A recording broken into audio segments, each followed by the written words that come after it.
First question है, दिए गए बार ग्राफ का अध्ययन करें और निम्नलिखित प्रश्न का उत्तर दें। बार ग्राफ 2018 के दौरान चार अलग अलग कंपनियों की साइकिल की बिक्री को दर्शाता है। देखिए 2018 में चार कंपनी है, ए बी सी और डी। ठीक है, इन चारों कंपनियों की बिक्री को दर्शाता है और ये बिक्री है हजार में है, यानी 25 की बजाय ये क्या है 25,000। ठीक है ना। और ये कितना है 30,000, ये है 55,000 और ये 70,000। ठीक है। हमसे पूछा गया है वर्ष 2018 के लिए कंपनियों की औसत बिक्री क्या रहेगी। देखिए औसत निकालने के लिए क्या होगा, जितनी बिक्री है उसका सम। ठीक है, सम कैसे निकालेंगे, 70 और 30 कितना हो गया 100, 55 और 25 कितना हो गया 80, यानी सम कितना आ गया 180। ठीक है। डिनोमिनेटर में कितनी कंपनियां हैं, तो कंपनियां कितनी है चार। ठीक है, सारी वैल्यू कितनी है हजार में है तो हजार से गुना कर देंगे। ठीक है, चार से काटेंगे कितना आएगा 45, तो औसत कितना आ गया 45,000। ठीक है, तो पहला ऑप्शन है वो सही आंसर है। नेक्स्ट क्वेश्चन है, किसी स्कूल में लड़कों की संख्या का लड़कियों की संख्या से अनुपात कितना है, 11:15। ठीक है, तो ये बॉयज हैं ये गर्ल्स हैं। ठीक है ना, इनका रेशियो कितना दिया हुआ है 11:15। ठीक है ना, ये रेशियो दिया हुआ है। ठीक है, यदि स्कूल में लड़कों की तुलना में लड़कियों की संख्या 200 अधिक है। ठीक है, लड़कियों की संख्या कितनी है 200 अधिक, अगर मैं वैसे डिफरेंस निकालूं तो कितने का आएगा 15 - 11 यानी 4 यूनिट। 4 यूनिट की वैल्यू हमें दी हुई है 200। ठीक है, तो उस स्कूल में लड़कों की संख्या ज्ञात कीजिए, यानी हमें 11 यूनिट की वैल्यू फाइंड आउट करनी है। तो 4 यूनिट की वैल्यू 200 है तो 1 यूनिट की वैल्यू कितनी होगी, 4 से डिवाइड करेंगे 200 को 50 यूनिट, और हमें कितने यूनिट की वैल्यू निकालनी है 11 की। तो कितनी आएगी 11 गुना 50, यानी 11×5 = 55, 550 जो आ गया वो लड़कों की संख्या आ गया। तो पहला ऑप्शन सही आंसर है। नेक्स्ट क्वेश्चन है, निम्नलिखित तालिका छह कारखानों द्वारा निर्मित मिठाइयों की संख्या दर्शाती है। ठीक है ना, ये ईयर दिए हुए हैं और ये पी क्या आर एस टी यू क्या है, ये कारखाने हैं। ठीक है, तो पूछा क्या है वर्ष 1998 में, यानी ये वाला 1998 में पी क्यू आर द्वारा एक साथ निर्मित मिठाइयों का उसी वर्ष में कारखानों एस टी और यू द्वारा एक साथ निर्मित मिठाइयों से संबंधित अनुपात क्या है। देखिए अनुपात निकालना है किसका, पी क्यू आर, यानी P plus Q plus R, तीनों ने मिलके कितना मिठाई बनाई। ठीक है ना, उसका रेशियो निकालना है एस टी और यू के साथ। ठीक है, तो पी क्यू आर ये है। ठीक है, और फिर एस टी यू इनका सम ये है। ठीक है, दोनों का सम निकालता हूं, तो जब तीनों को जोड़ेंगे पी क्यू आर को तो मेरे पास आएगा 568। ठीक है, और एस टी यू को जोड़ेंगे तो मेरे पास आएगा 499। ठीक है, तो ऑप्शन जो पहला वो सही आंसर है। नेक्स्ट क्वेश्चन है, वैदिक की मासिक आय और व्यय का अनुपात 8:5 है। ठीक है, तो उसकी इनकम और एक्सपेंडिचर, ठीक है, इनका रेशियो कितना दिया हुआ है 8 और 5। ठीक है, तो मैं इसको क्या मान लेता हूं, इसको 80 मान लेता हूं, इसको 50 मान लेता हूं। ठीक है, रेशियो तो वही 8:5 रहेगा। यदि उसकी आय 20% बढ़ जाती है, तो आय अगर 20% बढ़ जाए 20%, तो 20% किसका 80 का कितना होता है 16। ठीक है, ये क्या हुई है बड़ी है। और एक्सपेंडिचर यानी 50, इसका एक्सपेंडिचर 30% बढ़ जाए, तो एक्सपेंडिचर कितना बढ़ा है 30%, तो 30% का मतलब कितना हो गया 15। ठीक है ना, अगर मैं ऊपर देखूं इनकम 80 थी एक्सपेंडिचर 50, तो यहाँ पे सेविंग कितनी होगी 80 - 50 यानी 30। ठीक है, और यहाँ पे अगर मैं नीचे जो एक्सपेंडिचर और इनकम बढ़ने के बाद अगर मैं सेविंग देखूं तो 16 - 15 यानी 1 यूनिट। ठीक है ना, हमसे पूछा क्या है उसकी मासिक बचत में प्रतिशत वृद्धि या कमी ज्ञात कीजिए। देखिए एक की अब बचत हुई है, कंपेरिजन किसके साथ करना है कि मासिक बचत पहले कितनी थी। ठीक है ना, पहले कितनी थी 30 यूनिट, अब कितनी है 1 यूनिट, तो 1/30 का हम परसेंटेज निकालेंगे तो इंटू 100। ठीक है, तो ये कितना आ जाएगा 3 सही 1/3। ठीक है 32। ठीक है, तो ऑप्शन जो तीसरा है वो सही आंसर है। नेक्स्ट क्वेश्चन है, निम्नलिखित व्यंजक को सरल कीजिए। ठीक है, तो सबसे पहले ब्रैकेट के अंदर जो नंबर है उसको सोल्व कर लेते हैं। तो सबसे पहले डिवीजन होगा तो 9/3 कितना हो गया 3, और यहाँ पे मल्टीप्लीकेशन करेंगे तो कितना आ गया 14। ठीक है, ब्रैकेट के अंदर ये 4 + 2 6, 6 का स्क्वायर करेंगे 36। ठीक है, अब मैं इसको एज इट इज लिख देता हूँ 14 - 5 + 3 ब्रैकेट एज इट इज। ठीक है, डिवीजन, और यहाँ पे ब्रैकेट की वैल्यू कितनी आ गई, ब्रैकेट के अंदर जो था नंबर उसकी वैल्यू आई 36 इंटू 2। ठीक है, इसको सोल्व कीजिए कितना आएगा 14 और 3 17, 17 में से 5 घटाएंगे 12। ठीक है, और 36 डिवीजन में है, आग में गुना 2, ठीक है, तो 12 36, यानी आंसर कितना आ गया 2/3, ठीक है। तीसरा ऑप्शन क्या है हमारा सही आंसर है। नेक्स्ट क्वेश्चन है, यदि 3 वर्षों में 72 रुपए की राशि 104.4 हो जाती है तो प्रति वर्ष समान दर से 5 वर्षों में 120 रुपए की राशि क्या हो जाएगी। देखिए 72 की राशि 104.4 हो गई, यानी ब्याज कितना मिला 32.4, ठीक है। ये ब्याज मिला कितने साल में, 3 साल में, यानी 3 साल का ब्याज किसके ऊपर 72 रुपए के ऊपर 32.4 है, तो 1 साल का ब्याज कितना रहेगा, 3 से डिवाइड कर देंगे क्योंकि ब्याज क्या है एसआई में है, ठीक है ना। तो 3 से डिवाइड करें कितना आएगा 10.8, ठीक है ना, 10.8 क्या आ गया 1 साल में ब्याज, ठीक है। और अगर यहां से अगर मैं स्टेटमेंट लगाऊं कि 72 रुपए पे 1 साल का ब्याज, यानी 1 साल का एसआई 10.8 है, तो 120 पे कितना होगा, तो 120 पे होगा 10.8, डिनोमिनेटर में 72 इंटू 120, ठीक है। ये डेसिमल हटाऊंगा तो नीचे कितना आ जाएगा 10, 120 से काटेंगे 12 6 72, 6 पे, फिर यहाँ पे कितना आ गया 6 कम 6 6 48, ठीक है ना। तो 120 रुपए पर कितना ब्याज आया 1 साल में 18 रुपए, ठीक है। मुझे 5 साल का निकालना है, 5 साल का ब्याज, ठीक है ना, क्योंकि 5 साल का पूछा है किस पे 120 रुपए पे, तो 1 साल का ब्याज 120 रुपए पे कितना है 18, तो 5 साल पे कितना आएगा 18 गुना 5 यानी 90, ठीक है। हमसे पूछा है अब राशि क्या हो जाएगी, 120 पर 90 रुपए का ब्याज लग गया, ठीक है, तो 90 जोड़ दीजिए 120 में, यानी अमाउंट होगी 210, तो तीसरा ऑप्शन हमारा सही आंसर है। नेक्स्ट क्वेश्चन है, दी गई आकृति में जी सर्कल का केंद्र है, ठीक है, कोण एसीबी ज्ञात कीजिए, यानी ए सी बी, ये एंगल हमें फाइंड आउट करना है। दिया क्या हुआ है एजीबी 132 डिग्री है, एजीबी क्या है 132 डिग्री है, ठीक है ना। तो काफी इजी है, जो एंगल निकालना है वो एजीबी एंगल का आधा होगा, ठीक है ना। प्रॉपर्टी क्या है, ये एक सर्कल में अगर मैं कोई दो पॉइंट लेता हूं ए और बी, ठीक है, इस ए पॉइंट पे सॉरी इस ए और बी दो पॉइंट से अगर मैं इसको सेंटर से मिलाता हूं, यहां जो एंगल मिले बनेगा, मान लीजिए वो 2 थीटा है, तो कोई दूसरा पॉइंट ले लीजिए कहीं भी, मान लीजिए सी पॉइंट है, इनको भी अगर ए और बी से मिला दो सी को भी, तो यहाँ पे जो एंगल बनेगा वो सेंटर वाले एंगल का आधा होता है, ठीक है ना। तो हमें 132 सेंटर वाला एंगल दिया हुआ है और एंगल ए सी बी निकालना है, तो वो कितना रहेगा 132/2, तो ये कितना आ गया 66 डिग्री, ठीक है ना। तो दूसरा ऑप्शन हमारा सही आंसर है। नेक्स्ट क्वेश्चन है, 15%, 20% और 25% की 3 क्रमिक छूटें दी गई हैं, प्रतिशत में शुद्ध छूट क्या होगी, ठीक है ना। तो नेट डिस्काउंट निकालना है। अब देखिए ये एमआरपी है, ठीक है ना, और ये क्या है सेलिंग प्राइस है, ठीक है। तो 15% का मतलब होता है 3/20, ठीक है ना, 15% इज इक्वल टू 3/20, तो 20 रुपए के ऊपर कितने की डिस्काउंट, 20 रुपए के ऊपर 3 रुपए की डिस्काउंट, तो सेलिंग प्राइस कितना आ गया 17, और 20% किसके इक्वल होता है 1/5 के, ठीक है। 5 रुपए के ऊपर 1 का डिस्काउंट, तो यानी बेची कितने में 4 रुपए में, ठीक है ना, 4 यूनिट में। 25% का मतलब होता है 1/4, ठीक है। तो 4 के ऊपर 1 का डिस्काउंट, यानी बेचा कितने में 3 में, जो कटता है उसको काट दीजिए, ठीक है। तो यहाँ पे मैं लिखता हूँ 20 पंजे 100, एमआरपी कितना है 100 रुपए, ठीक है, और सेलिंग प्राइस कितना है 17 यानी 100 रुपए की चीज कितने में बेच दी 51 में, तो यहाँ पे डिस्काउंट कितने का दिया 49 का, ठीक है। अब 100 रुपए पे कोई भी वैल्यू क्या होती है परसेंटेज, तो डिस्काउंट निकालना था, डिस्काउंट कितना आ गया 49%, तो ऑप्शन जो सेकंड है वो सही आंसर है। नेक्स्ट क्वेश्चन है, यदि पाइप ए एक खाली टैंक को 18 घंटे में भर सकता है और पाइप बी उसी खाली टैंक को 24 घंटे में भर सकता है, यदि दोनों पाइप को एक साथ खोल दिया जाए तो खाली टैंक को भरने में उन्हें कितना समय लगेगा, ठीक है। देखिए ए क्या करता है, ए 18 घंटे लेता है और बी 24 घंटे लेता है, ठीक है। दोनों का एलसीएम कितना आ गया 72, ठीक है, दोनों का एलसीएम कितना आ गया 72, तो ए की एफिशिएंसी यहाँ कितनी आई 4 यूनिट और बी की एफिशिएंसी 72 डिवाइड में 24, ठीक है, तो 3 एफिशिएंसी आ गई, ठीक है। हमसे पूछा गया है यदि दोनों पाइप एक साथ खोल दिए जाएं तो खाली टैंक को भरने में कितना समय लगेगा, तो यहाँ पे अगर एक साथ खोलेंगे तो ए और बी की एफिशिएंसी कितनी होगी 4 + 3 यानी 7 यूनिट।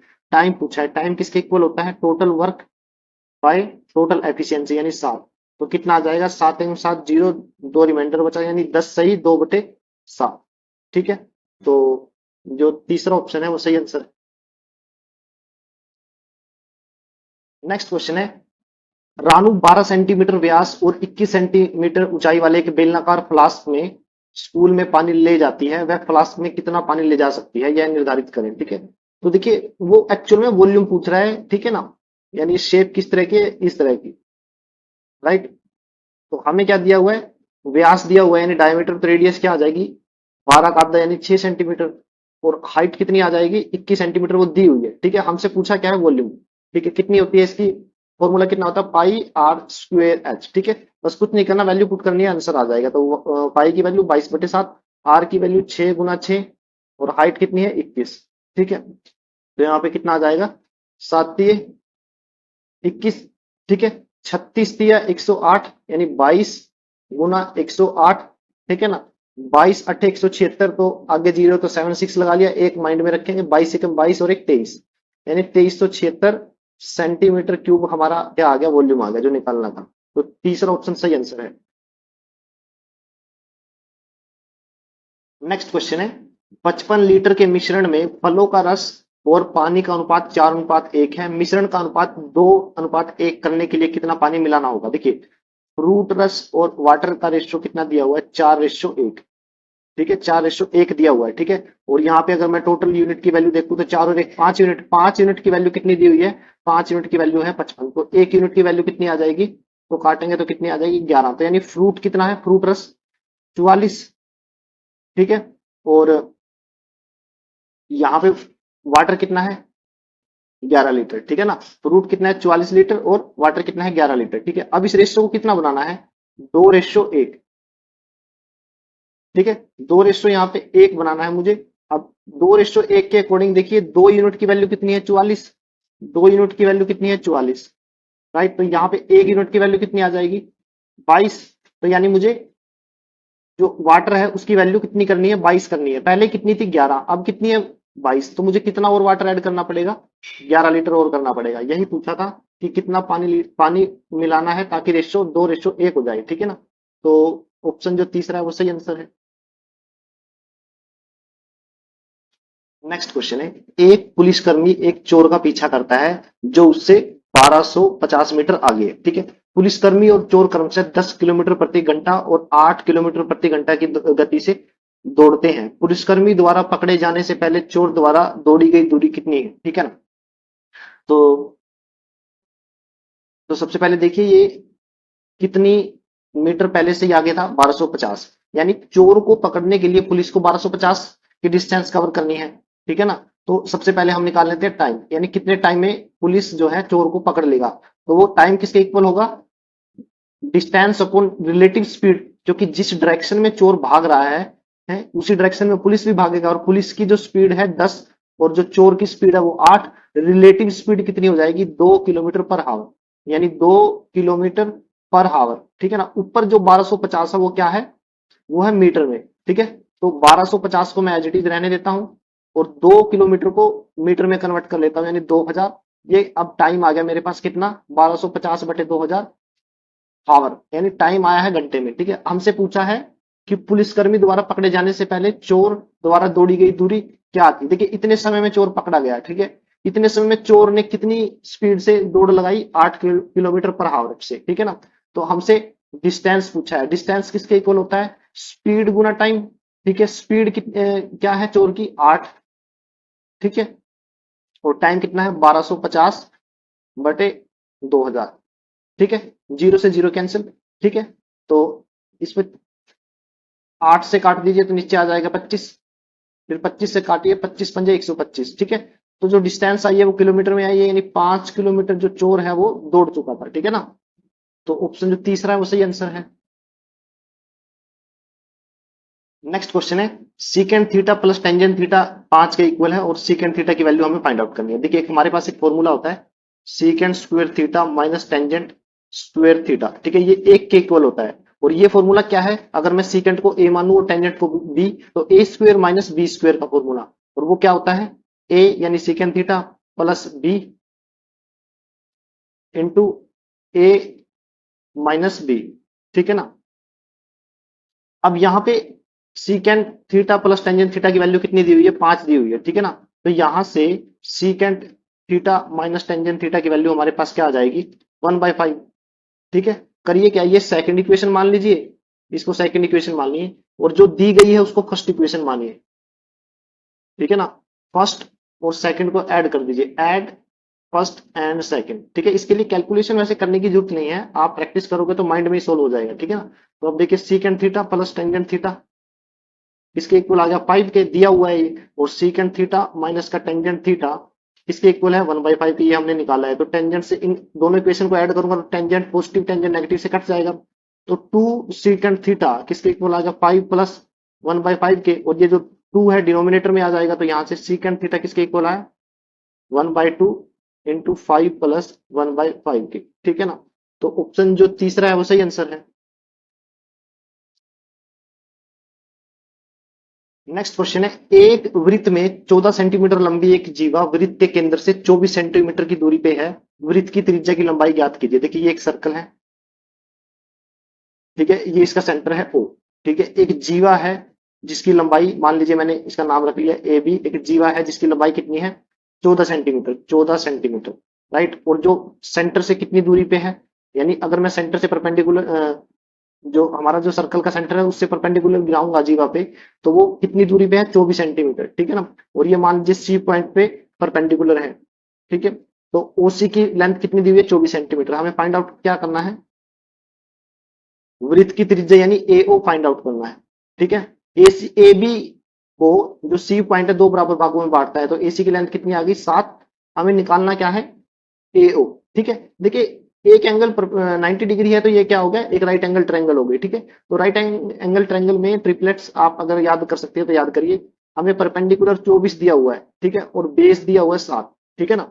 तो हमारा हाइपोटेन्यूज क्या रहेगा, आप डायरेक्ट इसको याद रखिए, वो होता है 25, ठीक है ना। एक तो तरीका ये है, दूसरा क्या है, पाइथागोरस थ्योरम लगा दीजिए। मान लीजिए ये एच है, तो एच स्क्वायर कितना आएगा, परपेंडिकुलर का स्क्वायर 24 का स्क्वायर प्लस 7 का स्क्वायर, ठीक है। तो ये किसके इक्वल आ गया, 24 का स्क्वायर 576 प्लस 49, ठीक है। तो एच स्क्वायर किसके इक्वल आ गया, 625 के, और यहां से एच की वैल्यू कितनी आई है, 25 की, ठीक है ना। अगर आपको ट्रिपलेट याद है फिर तो कैलकुलेशन करने की जरूरत नहीं, अदरवाइज आपको कैलकुलेशन करनी पड़ेगी, ठीक है। तो ऑप्शन जो दूसरा है वो सही आंसर है।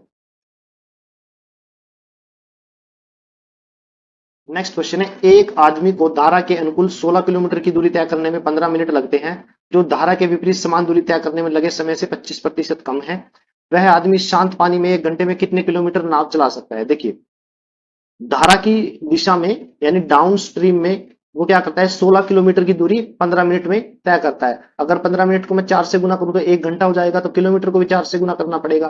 तो यानी डाउन स्ट्रीम, डीएस लिखिए यहाँ पे, डाउन स्ट्रीम की जो स्पीड है वो कितनी आ गई, 64 किलोमीटर पर आवर, ठीक है ना। यानी नाव की जो स्पीड है जल की धारा में कितनी होगी, 24 किलोमीटर पर आवर, ठीक है ना। उसके बाद क्या बोला है, धारा के विपरीत समान दूरी तय करने में लगे समय से 25% कम है, ठीक है। अगर मैं ये मान लीजिए वाटर स्ट्रीम है, उसके ऑपोजिट जाऊं, ठीक है ना, ऑपोजिट जाऊं तो समय मुझे 25% ज्यादा लगता है, ठीक है ना। और डाउन डाउन स्ट्रीम में 25% कम। तो 25% का मतलब क्या है, 25% का क्या है, क्या मतलब होता है, 1/4। तो यहाँ पे मैं लिख सकता हूँ डाउन स्ट्रीम, ठीक है ना, और यहाँ पे अपस्ट्रीम, ठीक है। अपस्ट्रीम में अगर 4 घंटे लगते हैं तो डाउन स्ट्रीम में कितने लगेंगे, 1 यूनिट कम, ठीक है, 1 यूनिट कम यानी 3 आवर। तो ये क्या आ गया हमारा टाइम, ठीक है। और स्पीड और टाइम का रेशियो क्या होता है, उल्टा होता है। तो स्पीड का रेशियो क्या आ जाएगा डाउन स्ट्रीम में और अप स्ट्रीम में, 4:3, ठीक है। बट जो डाउन स्ट्रीम में जो स्पीड है वो हमें दी हुई है 64, यानी 4 यूनिट की जो वैल्यू आ गई 64, तो 1 यूनिट की वैल्यू कितनी आएगी 16, और 3 की क्या आ जाएगी 48, ठीक है, 48 किलोमीटर पर आवर। हमसे पूछा क्या है, वह आदमी शांत पानी में 1 घंटे में कितने किलोमीटर नाव चला सकता है। तो उसके लिए देखिए हमें नाव की स्पीड पूछी है शांत जल में, तो वो क्या होती है, ds प्लस यूएस, ठीक है, डिनोमिनेटर में 2, ठीक है ना। तो आप वैल्यू रख दीजिए 64 प्लस 48, ठीक है, डिवाइड में 2, ठीक है ना। तो ये कितना आ जाएगा, 112/2 यानी 56 हमारा क्या आ गया आंसर। ऑप्शन जो पहला है वो सही आंसर है। नेक्स्ट क्वेश्चन है, एक निश्चित कार्य को करने के लिए अजय और भरत वैकल्पिक दिनों में काम करते हैं, यानी अल्टरनेट डे पे काम करते हैं। भरत पहले दिन काम शुरू करता है, अजय अकेले उस काम को 32 दिनों में पूरा कर सकता है, यदि कार्य ठीक 8 दिनों में पूरा हो जाता है तो भरत अकेले उसी कार्य का 7 गुना कितने दिनों में पूरा कर सकता है। देखिए, कार्य जो है 8 दिनों में पूरा हो गया और अल्टरनेट यानी वैकल्पिक दिनों में उन्होंने काम किया और भरत पहले काम करना शुरू करता है। यानी पहले दिन भरत ने काम किया, फिर अजय ने काम किया, फिर भरत ने काम किया, फिर अजय ने काम किया, फिर भरत ने काम किया, फिर अजय ने काम किया, फिर भरत ने काम किया, फिर अजय ने काम किया। यानी पहले, दूसरे, तीसरे, चौथे, पांचवें, छठे, सातवें, आठवें, यानी 8 दिनों में क्या हो गया, काम पूरा हो गया। ठीक है। लेकिन अगर हम देखें तो भरत ने 4 दिन काम किया, 4 डेज काम किया, और अजय ने भी 4 दिन ही काम किया है। ठीक है।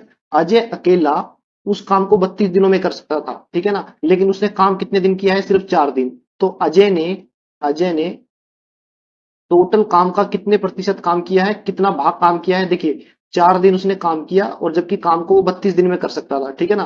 तो काम का 1/8वां हिस्सा उसने किया है। तो बाकी का काम किसने किया, भरत ने। ठीक है ना। भरत ने कितना किया, 8 यूनिट में से 1 यूनिट काम अजय ने कर दिया। तो 7 यूनिट यानी 7/8 यूनिट काम किसने किया, भरत ने। ठीक है ना। और वो भी कितने दिनों में किया, 4 दिनों में, क्योंकि दोनों ने 8 दिनों में काम कर दिया था। 4 दिन भरत ने काम किया, 4 दिन अजय ने। तो 4 डेज में भरत ने टोटल काम का 7/8 किया है। ठीक है। तो यहां से 1 यूनिट वर्क की वैल्यू क्या आ जाएगी, अगर 1 यूनिट निकालू मैं कि पूरा काम भरत ने कितने दिन में किया, तो 4 और ये 8 इधर मल्टीप्लीकेशन में चला जाएगा और डिनोमिनेटर में 7। हमें निकालना क्या है, जो काम है उसका 7 गुना निकालना है। काम क्या है, 1 यूनिट। ठीक है ना। इसका 7 गुना, यानी मैं यहाँ भी 7 से गुना कर दूंगा और यहाँ भी, यानी 7 यूनिट की वैल्यू निकालनी है। ये 7 यूनिट की वैल्यू निकालनी है। यानी 7 से 7 कट जाएगा, 8 चौक 32 दिन। यानी जो भरत अकेला है टोटल काम का 7 गुना 32 दिन में करेगा। ठीक है ना। तो ऑप्शन जो चौथा है वो सही आंसर है। नेक्स्ट क्वेश्चन है, यदि सीकेंड थीटा प्लस कोस थीटा 32 है तो secant square theta plus cos square theta की वैल्यू फाइंड आउट कीजिए। देखिए, दिया हुआ क्या है, सीकेंड थीटा को लिख सकता हूँ 1/कोस theta plus cos theta is equal to 32। ठीक है। निकालना क्या है, सीकेंड स्क्वायर थीटा, इसको लिख सकता हूँ 1/कोस square theta plus cos square theta. इसकी वैल्यू फाइंड आउट करनी है। देखिए, अलजेब्रा का बेसिक सा फॉर्मूला है, एक्स प्लस 1/x अगर ए हो तो x square plus 1/x square क्या होता है, ए स्क्वेयर माइनस 2। तो यहाँ पे ए की वैल्यू कितनी है, 32। तो 1/कोस square plus cos square theta की वैल्यू क्या आएगी, यहाँ पे आ जाएगी 32 का स्क्वेयर माइनस 2। तो 32 का स्क्वेयर कितना होता है, 1024। इसमें से 2 घटा देंगे तो मेरे पास क्या आया, 1022। ठीक है। तो सेकंड ऑप्शन हमारा सही आंसर है। नेक्स्ट क्वेश्चन है, ए बी सी अलग अलग एक काम को क्रमशः 12, 15 और 20 दिनों में पूरा कर सकते हैं। उन्होंने 4 दिन एक साथ काम किया, बाकी काम क्या होगा, रिमेनिंग वर्क निकालना है। देखिए, ए जो है एक काम को 12 दिनों में कर सकता है, बी कर सकता है 15 दिनों में, और सी कर सकता है 20 दिनों में। ठीक है। तीनों का एलसीएम लेता हूं तो क्या आएगा, 60। तो ए की एफिशिएंसी कितनी आ गई, 5, और बी की आ गई 15 चौके 60 तो 4 यूनिट, और सी की क्या है 20 दिए 60 यानी 3 यूनिट। ठीक है। तीनों क्या है 4 दिनों तक काम करते हैं। तो अगर एक दिन में मैं तीनों की एफिशिएंसी देखूं कितनी आ जाएगी, 5 और 4 9 और 3 12। ठीक है। तो 12 यूनिट वो एक दिन में काम करते हैं, तो 4 दिन में कितना करेंगे, 12 चौक 48। पहले कितना काम था, 60, 48 उन्होंने एक साथ कर लिया 4 दिनों में, बचा कितना, 12 यूनिट। ठीक है।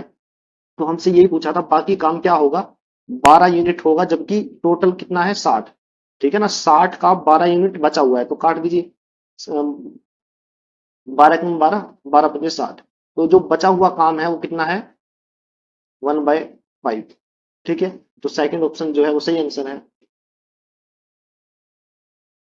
नेक्स्ट क्वेश्चन है, यदि x ग्रेटर देन 0 है, x की पावर 4 प्लस 1/x की पावर 4 254 है, तो x की पावर 5 प्लस 1/x की पावर 5 का मान निकालिए। देखिए, x raised to the power 4 plus 1/x raised to the power 4 is equal to 254 है। ठीक है। तो यहाँ से हमें x square plus 1/x square निकालना, तो कैसे निकालेंगे, 254 में 2 ऐड करेंगे और उसका रूट कर देंगे। तो 254 प्लस 2 256 का स्क्वेयर रूट क्या होता है, 16। ठीक है। फिर यहाँ से x प्लस 1/x निकालेंगे तो क्या आएगा, ये जो 16 है इसमें 2 ऐड करेंगे और इसका अंडर रूट कर देंगे। ठीक है। तो क्या आ जाएगा यहाँ पे, 3√2, राइट। और अब मुझे अगर x cube plus 1/x cube निकालना है, ये मैं क्यों निकाल रहा हूँ, क्योंकि x5 प्लस 1/x5 जो निकालना है उसमें इनकी जरूरत पड़ेगी। ठीक है। तो ये किसके इक्वल होता है, जो x प्लस 1/x में जो वैल्यू है उसका क्यूब। ठीक है। -3 और वो वैल्यू, ठीक है, तो यहाँ से कितना आ गया, 3 3 9 9 27, 27 दूनी 54, यानी 54 √2 माइनस 9 √2, यानी ये आ गया यहाँ पे 45 √2। ठीक है ना। अब हमें जो निकालना है हम वो निकालते हैं। देखिए हमें निकालना है ये वैल्यू। ठीक है, ये वैल्यू किसके इक्वल होती है, x5 प्लस 1/x5 किसके इक्वल होती है, ये होती है x² plus 1/x² into x³ plus 1/x³ minus x plus 1/x। ठीक है, इन तीनों की वैल्यू हमने निकाल ली है। स्क्वेयर वाली टर्म की वैल्यू है 16 गुना क्यूब वाली टर्म की वैल्यू है 45 √2 माइनस, और जो x प्लस 1/x की वैल्यू है 3 √2। अब देखिए इसको गुना करेंगे, 16 × 5 = 80, 16 × 5 = 80, 8 माइंड में रखेंगे, 16 चौक 64 और 8 72। ठीक है, 720 √2 माइनस 3 √2, तो ये कितना आ गया, 720 में से 3 घटाएंगे तो 717 √2 हमारा आंसर आ गया। ठीक है ना, तो ऑप्शन जो फर्स्ट है वो सही आंसर है। नेक्स्ट क्वेश्चन है, यदि किसी वस्तु का विक्रय मूल्य 324 रुपए बढ़ जाता है तो एक दुकानदार को 16% हानि के स्थान पर 20% लाभ होता है, वस्तु का लागत मूल्य क्या है। देखिए सेलिंग प्राइस में 324 रुपए बढ़ा दिए तो इससे क्या हुआ, 16% का जो लॉस हो रहा था, 16% का जो लॉस हो रहा था, ठीक है, अब क्या है 20% का प्रॉफिट हो रहा है। ठीक है ना, तो अब देखिए लॉस को पहले तो देखिए, अगर मैं यहाँ पे एक लाइन खींचू जीरो की, ना लॉस ना प्रॉफिट, तो देखिए 324 रुपए की वजह से ये लॉस वाला परसेंटेज भी कवर हो गया। ठीक है, और ये प्रॉफिट में एक्स्ट्रा 20% भी मिल गई, तो टोटल परसेंटेज कितना हुआ, अगर मैं डिफरेंस निकालूं तो 20 माइनस माइनस 16 तो कितना आ जाएगा 36%। ठीक है ना, तो 36% हमें गेन हुआ कब, जब हमने सेलिंग प्राइस 324 बढ़ा दिया। तो यहां से मैं 1% की वैल्यू निकालता हूँ, 4 पे कैंसिल करूंगा 9, 4 8 32, 4 1 4, 9 पे काटूंगा तो 1% की वैल्यू मेरे पास क्या आ जाएगी, 9 रुपए। ठीक है, हमें वस्तु का लागत मूल्य निकालना है, यानी 100% की वैल्यू निकालनी है, तो वो कितनी आ जाएगी 900। ठीक है ना, तो ऑप्शन जो पहला है वो सही आंसर है। नेक्स्ट क्वेश्चन है, ये एक्चुअल में फॉर्मूला है। ठीक है ना, तो हम a³ प्लस b³ का फॉर्मूला मैं लिखता हूँ, वो क्या है, a प्लस बी, ठीक है, a² b² माइनस ab। ठीक है, तो यहाँ पे क्या है, ये जो टर्म है राइट हैंड साइड में, ये जो है डिनोमिनेटर में दी हुई है। ठीक है ना, a प्लस बी। ठीक है ना, और ये जो फॉर्मूला है वो एज इट इज ये वाला फॉर्मूला है। ठीक है, तो इसको मैं लिख लूंगा, अभी ये किसके इक्वल आएगा, a², मतलब a यहाँ पे कितना है साइन अल्फा, तो sine square alpha plus cos square alpha minus sine alpha into cos alpha. ठीक है, अब यहाँ पे आप देखिए sine square alpha plus cos square alpha एक के इक्वल होता है, तो ये हमारा आंसर आ गया 1 minus sine alpha into cos alpha. ठीक है, तो ऑप्शन जो तीसरा है वो सही आंसर है। नेक्स्ट क्वेश्चन है, टू ट्रायंगल दी हुई है एक्स वाई जेड और एल एम आर, दोनों क्या है, कॉन्ग्रुएंट है, मतलब सर्वांगसम है, दोनों सेम है। ठीक है, इसमें बताना है एम एक्स और पी की वैल्यू क्या रहेगी। अब देखिए एक्स वाई जेड, ठीक है ना, दोनों जो ट्रायंगल है वो बराबर है। ठीक है, तो उसकी कोरोस्पोंडिंग साइड भी बराबर होगी, तो एक्स वाई किसके इक्वल रहेगी, एल एम के, यानी ये जो एक्स वाई है, ठीक है, किसके इक्वल रहेगी, एल एम यानी 5 के। ठीक है ना, तो 2m plus 1 is equal to 5, तो यहां से m की वैल्यू कितनी आ जाएगी, 5 इधर माइनस में 2, m की वैल्यू कितनी आ जाएगी 2। ठीक है, और वाई जेड किसके इक्वल रहेगी, एम आर के, तो वाई जेड क्या है 2p प्लस 2 किसके इक्वल आ जाएगी, एम आर यानी 8 के, तो यहां से p की वैल्यू कितनी आ जाएगी 3। ठीक है, और जो तीसरी जो साइड बची 7 किसके इक्वल आ जाएगी, 2x माइनस का 1 इज इक्वल टू 7, यहाँ से x की वैल्यू कितनी आ जाएगी, x की वैल्यू आ जाएगी 4। ठीक है, हमें निकालना है यहाँ पे तीनों का जोड़ एम एक्स प्लस पी, यानी इन तीनों का जोड़ निकालना है, तो ये किसके इक्वल आ जाएगा, यानी m plus P X plus P किसके इक्वल आ जाएगी, 2 plus 3 plus 4 is equal to 9। ठीक है, तो ऑप्शन जो तीसरा है वो सही आंसर है। नेक्स्ट क्वेश्चन है, ए की वैल्यू 17 दी हुई है और बी की वैल्यू 13। ठीक है ना, find the value of the given expression. ये जो एक्सप्रेशन दी हुई है ये एक्चुअल में फॉर्मूला है, किसका फॉर्मूला है ये, ए माइनस बी की क्यूब का। ठीक है, तो यहाँ पे आप वैल्यू रखिए, ए की क्यूब 17, सॉरी ए की वैल्यू 17, बी की वैल्यू 13, इसका क्यूब तो 17 माइनस 13 4, 4 का क्यूब कितना होता है 64। ठीक है, तो ऑप्शन जो फोर्थ है वो सही आंसर है। नेक्स्ट क्वेश्चन है, सिंप्लीफाई द गिवन एक्सप्रेशन। देखिए इसमें क्या करते हैं, बोर्ड-मोस रूल के अकॉर्डिंग पहले ब्रैकेट सोल्व करते हैं, पहले ब्रैकेट फिर ओ, ठीक है, फिर डिवीजन फिर मल्टीप्लीकेशन, ठीक है, फिर एडिशन फिर सब्ट्रैक्शन। ठीक है, तो ब्रैकेट तो यहाँ है नहीं लेकिन ऑफ दिया हुआ है, ऑफ का मतलब होता है गुना। तो 3 को 2 के साथ गुना करेंगे तो मेरे पास क्या आ जाएगा 6, फिर उसके बाद 18 के डिवाइड में 6 रहेगा तो कितना आ जाएगा, ये कितना आ जाएगा, ये टोटल आ जाएगा 3। ठीक है, फिर इस 3 को 5 के साथ गुना करेंगे 15। ठीक है, प्लस यहाँ पे देखिए 18 को 2 के साथ गुना करेंगे 36, 72 को 36 से भाग करेंगे तो यहाँ पे कितना आएगा 2, तो यहाँ पे आ जाएगा टोटल, यहाँ पे आ जाएगा 2। ठीक है, 2 को 3 के साथ गुना करेंगे तो आएगा 6। ठीक है, अब ये माइनस का एज इट इज। ठीक है, अब 4 को 8 से भाग करेंगे तो 1/2 आएगा, 1/2, और इस 1/2 को 2 से गुना करेंगे तो 2 से 2 कैंसिल हो जाएगा, तो यहाँ पे माइनस का 1। ठीक है, तो 15 और 6 21, 21 माइनस 1 20। ठीक है, तो ऑप्शन जो पहला है वो सही आंसर है। नेक्स्ट क्वेश्चन है, ज्ञानेंद्र और अरविंद की उम्र का अनुपात 6:5 है। यदि उनकी आयु का योग 55 वर्ष है तो अब से 7 वर्ष बाद उनकी आयु का अनुपात क्या होगा। देखिए ज्ञानेंद्र और अरविंद की जो एज का रेशियो है वो 6:5 है। ठीक है, अगर मैं उनकी एज 6 यूनिट और 5 यूनिट मान लूं तो टोटल कितनी हो गई 11 यूनिट। 11 यूनिट यानी टोटल एज दी हुई है ऑलरेडी 55 वर्ष।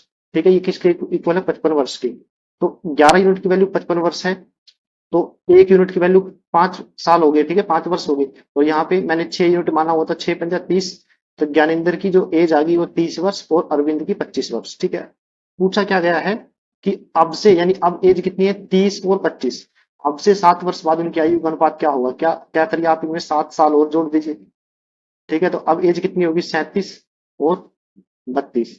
ठीक है, ये किसी पे कट नहीं रहे हैं, तो ये हमारा क्या आ गया आंसर आ गया।